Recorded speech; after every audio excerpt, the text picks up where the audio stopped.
दाखल आहेत। त्यामुळे अनेक विविध गुन्ह्यांमध्ये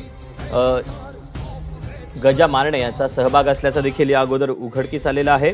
त्याला तुरुंगवास देखील झालेला आहे आणि ज्या दरम्यान त्याची तुरुंगातून सुटका झालेली होती त्यावेळेला त्याची जंगी मिरवणूक काढण्यात आली होती। त्यानंतर तो पुन्हा एकदा चर्चेत आला आणि आता नवनिर्वाचित खासदार निलेश लंके यांनी त्याची भेट घेतल्यानं विविध चर्चांना उधाण आलंय।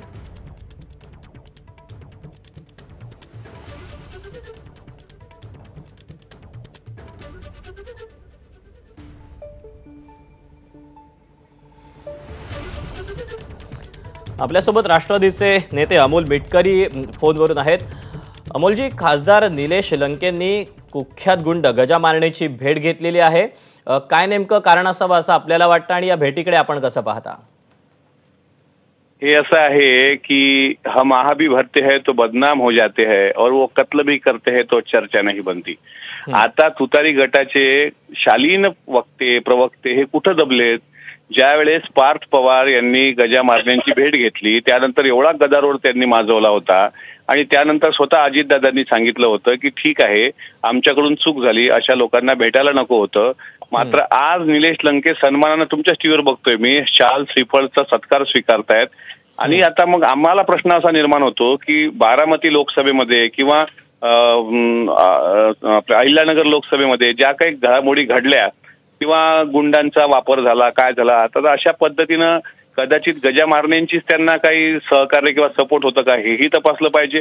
बारामतीमध्ये जर पीडीसीसी बँकेच्या वरून आरोप करणारा तो बालिश नेता तो आता कुठं तोंड लपून बसलाय, त्याला सुद्धा बाहेर आणलं पाहिजे। म्हणून मला असं वाटतं की ही भेट म्हणजे आम्ही काही केलं समजा भेटलो सहज तर एवढं रान पेटवतात आणि आता आदरणीय पवार साहेबांनी ही पाहत असतील आणि लंके साहेब तर बाबा सोज्वळ नेते आहेत, एक धार्मिक प्रवृत्तीचे नेते आहेत। ते असे गेले म्हणजे ज्या काही घडामोडी या काळात घडल्या, मारहाण झाली, एका महिलेला मारहाण त्यांच्या पीएन कडून झाली, तर याच्या मागचा सुद्धा धागादोरा तिथपर्यंत जुळतो का हे सुद्धा बघितलं पाहिजे आपण। पण अमोलजी, राजकीय नेते असतील, आता निलेश लंके हे खासदार झालेले आहेत, आमदार होते, आपण देखील आमदार आहात, पण राजकीय नेत्यांना कुख्यात गुंड गजा मारण्यासारख्या व्यक्तीची भेट घ्यावीशीच का वाटते? नाही, तेच कळत नाही। ठीक आहे, एखाद्या वेळेस चूक झाली असेल तर ते मान्य करू, कारण आपण कुणी आपल्याला बोलावलं, सत्काराला बोलावलं तर आपण सहज जातो आणि घेतो आणि नंतर कळतं की सदर व्यक्तीची पार्श्वभूमी ही गुंडागर्दीची आहे। पण आता ज्यावेळेस पार्थ पवार गेले, त्यांनी भेट घेतली, नंतर लक्षात आलं, दादांच्या पण ते चूक लक्षात आली, त्यांनी हे दिलं, त्याचं स्पष्टीकरण दिलं। समजा मी आहे उद्या आमदार म्हणून मला कोणी बोलावलं आणि तो जर 302चा आरोपी निघाला तर नंतर मग लक्षात येतं की आपण चुकीच्या माणसाच्या घरी गेलो।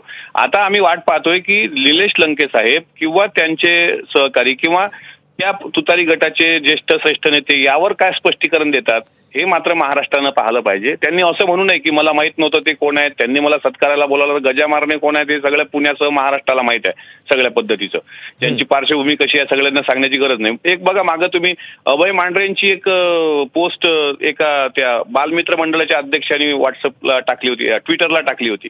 ते अभय मांढरे ज्या व्यक्तीचा काही दुरान्वय कशाशी संबंध नाही तरी त्याला गुंड दाखवून त्या लोकांनी गदारोळ करत बारामती लोकसभा जिंकण्याचा प्रयत्न केला।